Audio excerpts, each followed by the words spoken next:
Hello and welcome to the Literary Bar. How are you doing? It's still January, so Happy New Year. Crazy things are already happening and I don't know what to say. Fortunately, my beautiful, charming guest today is an author and a communications expert, so she will teach me. Her story truly touches the heart, but she is so much more than her story, and that is what makes her an exceptional woman. So grab your cup of tea and let's talk after the break.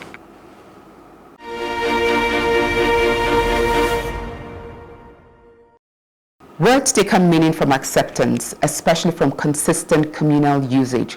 So on this occasion of the International Day of Education on the 24th of January, it is fitting to highlight the 20 Nigerian words that have found their way into the Oxford Dictionary. So drum roll please.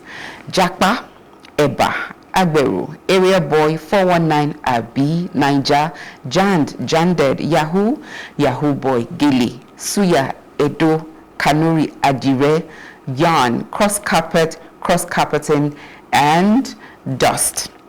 This is a function of globalization where cultures are recognized and incorporated into a universal communication format.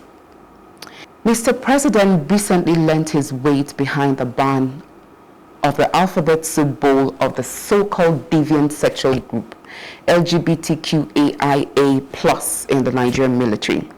I guess the national ban on all of us was not enough, so the military gets a different one. Anyways, sir, I have another group of alphabets that need your attention. GBV, gender-based violence. The gruesome murder of Salome Adaidu is incomprehensible. A dance of the macabre that most of us were not conditioned to watch. I still can't even bring myself to do that. As a youth copper, she's a word of the federal government. So this matter is an affront on your good office, sir. The cannibalistic fervor with which she was murdered defies logic. Young girls are murdered daily for ritualistic purposes and organ harvesting, yet people still blame the victims as if they were asking for it by meeting these predators. I pray for a Salome Adaidu law that will set up a clear path of justice for our daughters who fall victim to these marauding murderers.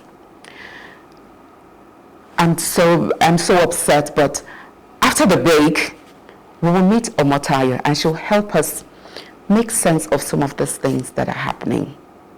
Do stick around and join us after the break.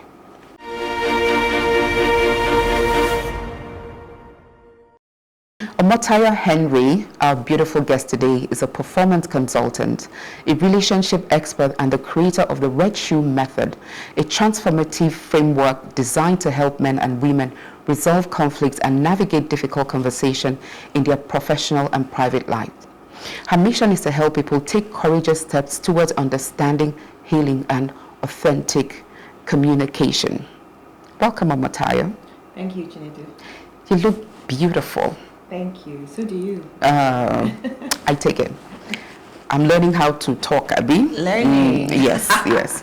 So when I heard your story, my sister Diane told me about your story.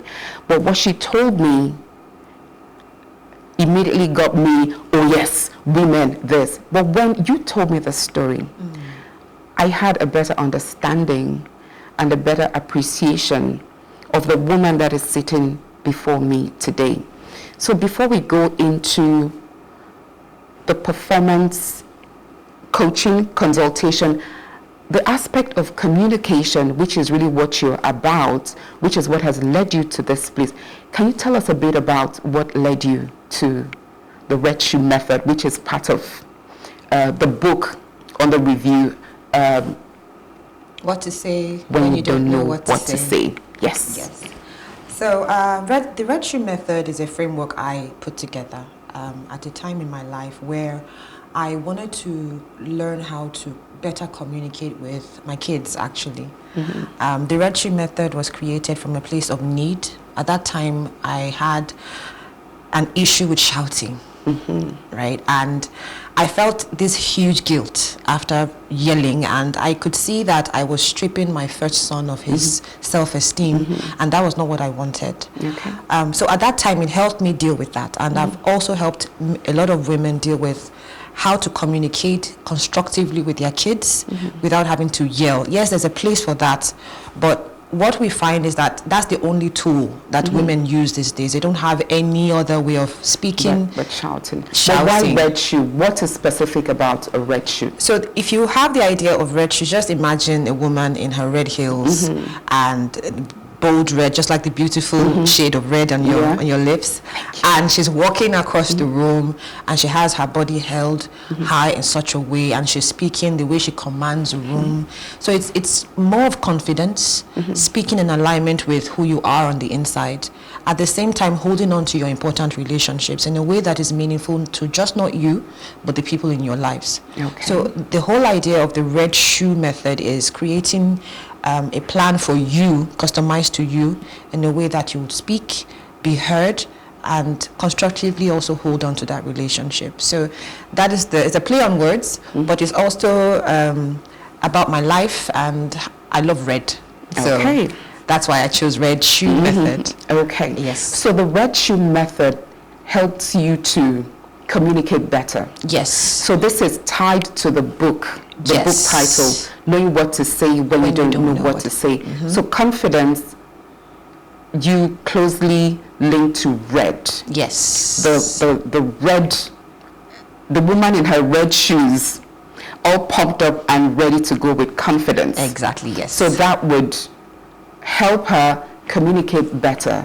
yes. You know, confidence as against just being all over the place. Yes. Also, I would add that there's a difference between appearing to be confident and being confident, right? So there's a lot of, I would say, confusion, or people think if I appear a certain way, then I will be confident. Yes, there's something about appearing to be confident, dressing up and in your red shoes. But now it is not just you faking your confidence. Yeah. This is you feeling confident on the inside. So it has to do with clearing up all the cobwebs on the inside, doing the inner work. Then that is when the outer work would show. So Okay. that's Okay, at the beginning of your book, first of all, why is the title really long? well, it's very catchy. I would say what to say when you don't know, because a lot of people really, when it comes to conflict and resolving having difficult conversations, they don't really know what to say. Like, we don't really know what to say. Sometimes our emotions get in the way. Sometimes we say the wrong things. Sometimes we have all of the things planned in our heads, and then we come into the conversation, and it's And then it goes off. Yes. But at the beginning of your book, you had a specific experience yes, that, for me, speaks a lot about growth. That no matter what you go through, you can actually rise up and become this beautiful, well put together woman sitting before me. Can you give us, without giving too much away, you need to buy this book or find it, we're going to give you the link to Omotayo. But give me a bit into how you got into writing this book and coming up with this, what will I even call it? This beautiful addition in helping people communicate and navigate their relationships. Okay, so I'll give you a backstory. Yes. Brief backstory. Without giving too much away, like you said, it was a dark period in my life, actually. And it was from a place of having made a mistake, right? It was a financial crash that my husband and I had gone through, because we didn't really have as much intelligence in dealing with people, in the business and all of that. Yeah. And so we found ourselves being remanded to a correctional facility, and he was in a place, I was in a place, my children, so my family was just scattered. Which one? Which of the facilities? Kiri. Okay, Yes. the medium. So women is just one Medium. just one medium. Okay. So when I was there, I was broken, shattered. I felt so angry. When was this, and how long were you there? This was 2020. So when the world was on lockdown, I was also you were locked down. I was also on lockdown. Eventually, we got our bill. I came out first, and he came out afterwards, my husband. How long were you there for? I was there for 5 months. 5 months? Actually, yes. Wow, and how long was he there? He was there for 9 months. Wow. Yes, because of the bill condition was quite high for both of us. But the whole idea was that at that time, we were both in our separate worlds. We had, we saw things very differently, and our marriage wasn't really looking very good. How long have you been married? This year would make it 16 years. Wow, congratulations. Thank Mr. you. Henry is here. I can see him, very quiet. Very supportive. very gentleman. Hi, Mr. Henry. So yes. I would, in the past, if you had this conversation, I would have said it was a difficult time for me. But now I would say it was a difficult time for us. Because the whole idea of the book is coming to a place of getting 100% responsibility of how you create the negative experiences in your life without necessarily pointing fingers at the other person. Because it's really difficult. Yes, and if you eventually, like you read the book, it was difficult for me to sit with myself and have this conversation with myself. So the whole idea of the book is, before you have a difficult conversation with someone else, have that conversation with yourself. This conversation of resolving conflict in your marriage, I found that even now when I talk about it, there's a lot of pushback because people don't want to look in the mirror. Yes. They don't want to take personal responsibility for what they are creating, how they are creating this. So it takes a certain kind of mindset to be able to have that kind of conversation. I really applaud you, because like I said, the first time I heard, the husband did something and she ended up in jail, I said, hey, all my feminists down that table, let's just catch this one.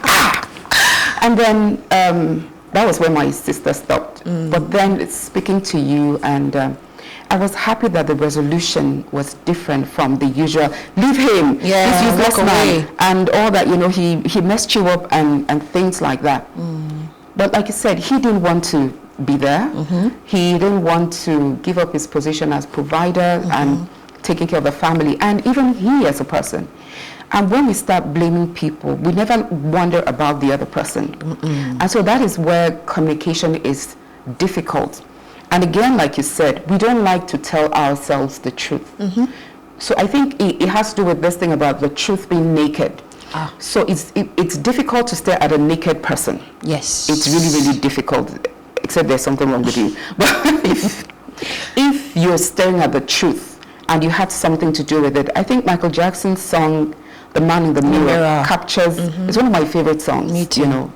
Because it helps you to sit down and say, how have I contributed to this? Yes. So if I ask you, Omotayo, what did you think by commission or omission was your contribution to you ending up in that case? Yes. Okay, so one of the things that I take my clients through is understanding that we have beliefs, very buried, on the unconscious beliefs.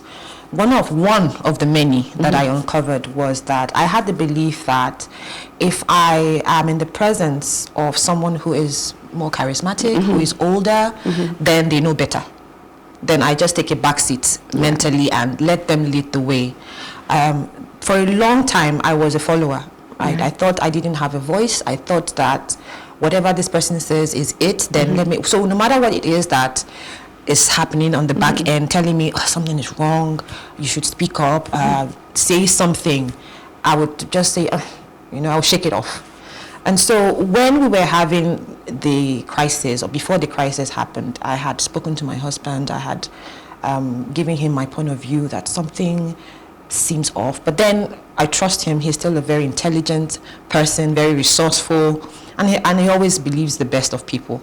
And so he would say, nothing, like everything is fine. And then was it a lucrative venture? Oh, because yes. People would say, you were chopping the money, and then... It was lucrative for everybody involved. Okay. But then the market crashed. Is that a Ponzi scheme? Well, I would not say it's a Ponzi scheme. It was a cryptocurrency business. And Bitcoin is a very international, Yes, you know, which market. a lot of us still don't understand. Still don't understand, but it's a viable currency that has been adopted by many governments all over the world. But the people in it, like most businesses, people take advantage of people's lack of ignorance, and they thrive off when people don't know what they are doing. So let me, in a nutshell, the market crashed. Okay. Right, but we were not prepared for it. There were no measures in place for it. Even though I had in my mind, like, we should have had some sort of measure in place, we didn't have that. And also the people that we did business with, one thing I've learned is money is the last thing. Yeah. When it comes to having any sort of collaboration. What are your values with regards to money? What are your values with regards to when things go wrong? What are your values when things are doing well? So all of these things should be in place before the money. Yeah. So what I uncovered about myself was that I had not spoken up. I felt I could have saved us a lot of heartbreak and hurt. And that's so, your intuition, right? Yes, your intuition and your sense of identity. In the book, I talked about reconnecting to yourself. Some of us, we lose ourselves because we think, oh, I'm trying to keep the peace, I'm trying to make things go a certain way. But then I didn't know, like my husband would say, that there is a room for disagreement. Yeah. It doesn't have to be disrespect. We both necessarily don't have to agree on something, but we can still be in a place where we can still thrive and be okay, knowing that you see things one way and I see things another way. But most people don't think like that. They think that if I don't agree with you, then it's over, right? We have non-negotiables. You're allowed to have non-negotiables, but can I allow you have that and still be in your space, still allow you be your own person, and you allow me that as well? So it's a lot of work in that regard. It is. But how were you, since did this experience help you become a better communicator? Oh yes, definitely. So I always put myself through the work before asking somebody to do the work. So one of the things that I uncovered about myself outside of the beliefs was we think a certain way. Yes. So one of the things I found out was that, so when something happens between you and I tend to internalize it in a way that it is not in reality of what is happening at all. Right? There's a pattern of thinking that you think, oh, it's about me, the world revolves around me, or there's something wrong with me, or what did I do wrong? So there's this way of thinking that produces the results that we are getting. But if you don't catch it, you tend to think that, oh, this is how it is. And so, for example, I don't check in with you. Yeah. So, for instance, I say I want to see you. I send you a message on your WhatsApp. You don't respond. I start to think, oh, is it because we had that conversation? Did that conversation not go well? What did Chine do? So I start all of these things about. Meanwhile, you are just busy. Yeah. You are having a moment, you're having a time which you're allowed to. But I don't check in to find out if it's something that you are going through. I just think it's something I did wrong. And then you come back and talk to me and you find out that I'm cold or I'm not responsive or something is off. And then it's just like this word, it's off my head now, where it feeds off on itself. Okay. Right? And the relationship just goes cold because I didn't check my thought pattern.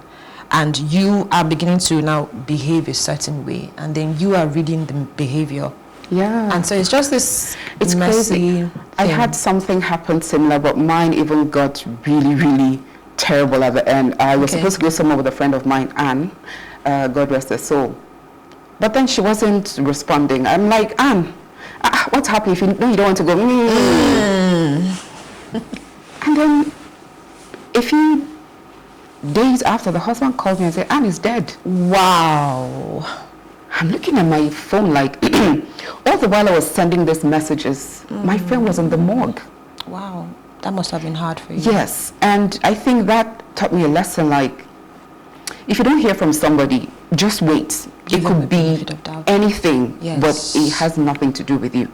That's not taking away the fact that if somebody doesn't want to speak to you, they have a right to end that relationship. On this note, we're going to take a short break, And when we come back, we go into the method proper. Stay with us.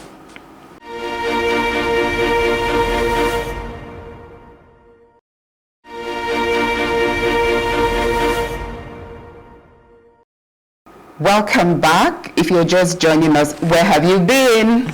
We're here with the beautiful Omotayo, who is taking us through some of the most honest conversations you can have. And the most important thing is that she's going to talk to us about being honest with ourselves.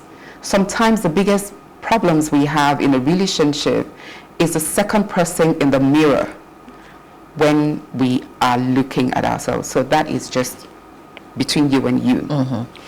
So I found that when people are going through things, like you just pointed out, sometimes the issue does not even exist.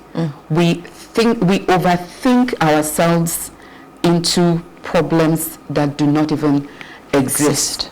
Meanwhile, the problems per se, we don't even look at them. So you are a performance consultant. How do we perform in a relationship? Be it personal and be it professional. Okay, so using the 5 strategies that I have. Okay, list it out for us, please. Okay, so the first one would be get clear. Get clear. All right. Get clear has to do with analyzing what the problem really is. Right. A lot of people diagnose the problem wrongly, and so because you diagnose it wrongly, you start to use Panadol for the wrong thing. So let's take, for instance, between a couple, right? Let me give you specific examples so that you can drive it home for us. So let's say, for instance, a man cheats on his wife, okay, and he realizes that he has done horribly wrong. He has apologized, he's sorry, but then the woman is upset, as she should be, right? But she still wants to work on this relationship.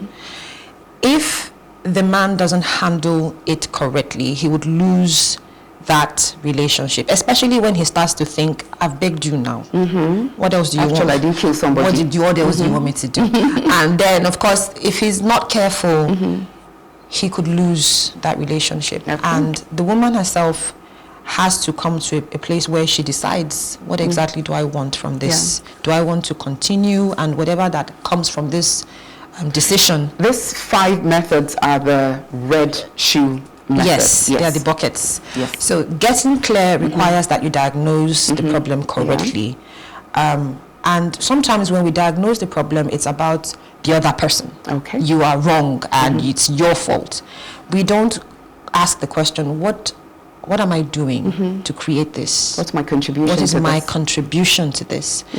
When you put the touchlight on yourself, it's easier for you to change it because you created it. And so you look at, because if you're trying to change the other person, that's like hitting a brick wall and you won't get anywhere fast. But if you put the touchlight on yourself, that's 50% of the work done. Don't tell them everything, just give them the whole so thing. That do expert. Okay, then the second, of course, is get connected, which is creating back rapport and trust. The third is get talking. In the book, I talk about how I used it to help myself to get through that period of my life. The fourth would be calibrate. Calibration would be checking to see where you are at every point in time. And then the fifth is my favorite, oil it. Oil it. So if you read the book, you'll understand how I use the strategies for myself, and then how you can use the strategies in your relationship as well. And you also give seminars, you speak at events. Yes, I give seminars, workshops, Omotayo's contact is going to be up so that she's available to share this experience with us, in our lives. But I found that, and this is really, really important to me, the conversation we have with ourselves, or the ones we have refused to have with ourselves. I was telling you the story of a woman who is in her 60s. She's been married over 40 years, and the husband, who is almost 70, still beat her up. Now, because she used up almost all her investment to build a house where they live in, where this man is still beating her up in, her very close friend, who is my friend, says, why don't you just, leave? Your kids are grown, your grandparents now. Leave. for like a month or two. Go and fight. She said, no, I built this house. I'm not leaving this house for anybody. That is it. And so sometimes I wonder, do some victims, so-called, like the status quo so that they will have something to complain about? I think some people like to become martyrs. You know, the martyrdom is so sweet. They keep complaining. Is that a way?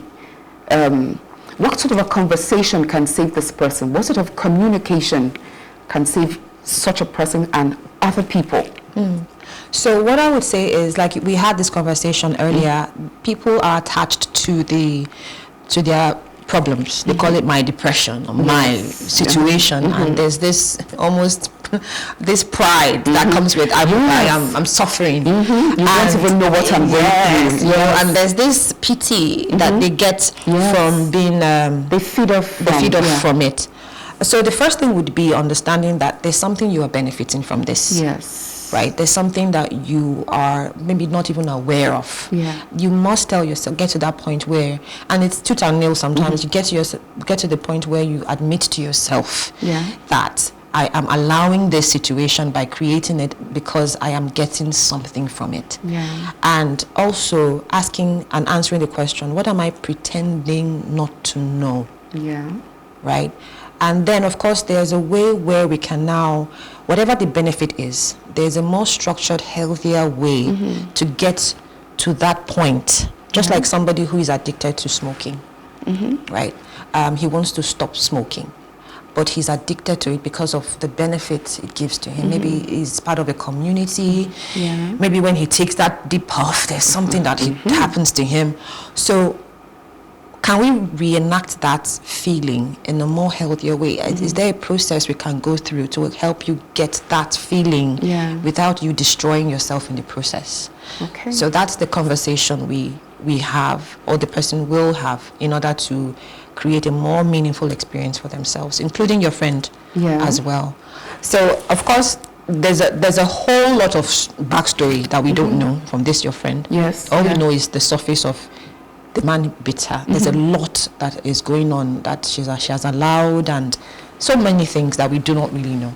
Wow. So if I am having this conversation with your friend, that's where we get into what exactly is happening so that we can diagnose the problem correctly. It's amazing. And then this communication, even with our children, even with our staff, even with our colleagues, you know, I think at some point we need to let ourselves understand that people can want to leave us. They may not want to be part of this relationship thing anymore, and they are entitled to leaving. But because people have made certain vows, you know, coming back to relationships, especially matrimony, that you have to stay with me. After all, you vowed to love, honor, and protect me. How do we get to the point where we say to ourselves, do you know what? This person doesn't love me. And if I love myself enough, I should be willing to let this person go.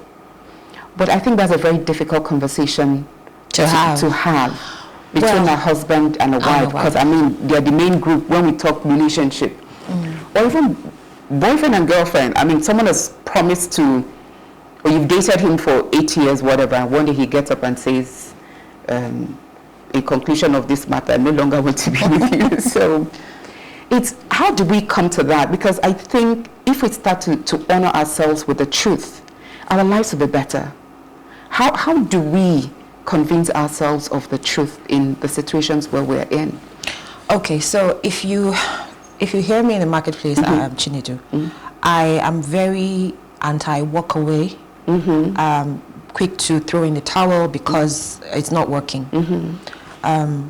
I would say that the context of boyfriend and girlfriend is different. I am also very commitment.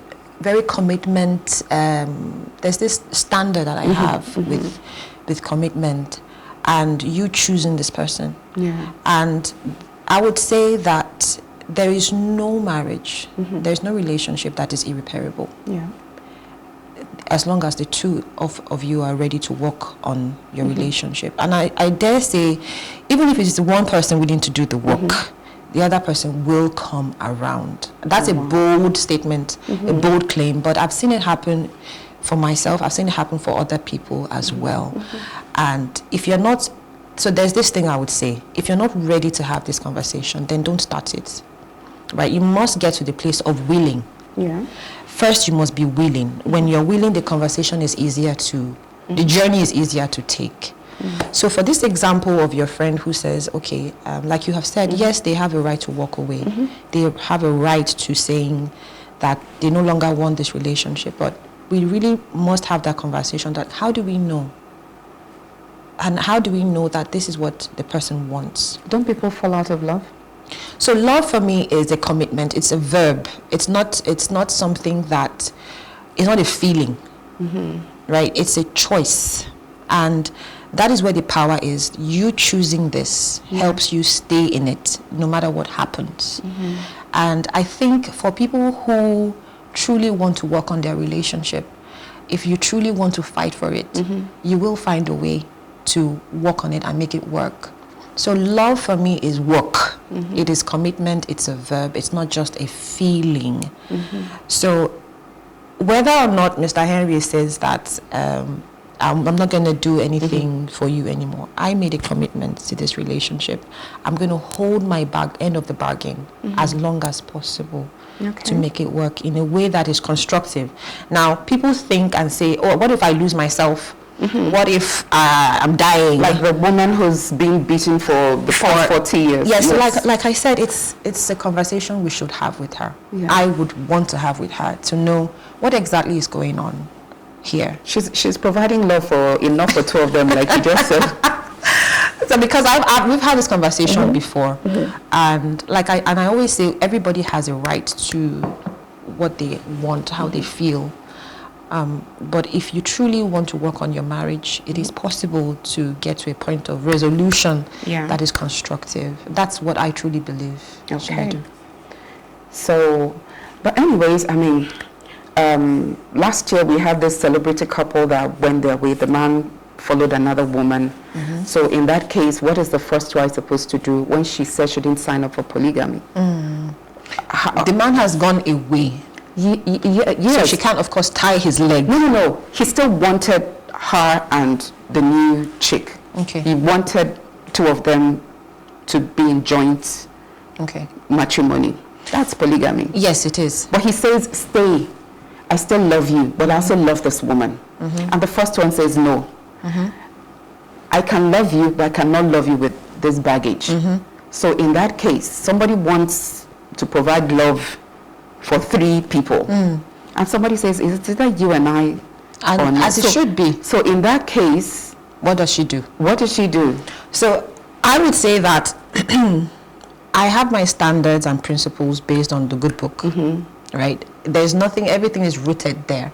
So if in this case, this man has decided to end, he has already ended the vow, he has broken off the vow by going to meet the other person, and that is by marrying the other person. Yes, because we've talked that you've said that infidelity can be forgiven. Yes, if you choose to. If the person comes back. Yes, but in this case where the man has chosen somebody else, he's broken off your vow. He's broken off the vow. So there's no tie here anymore.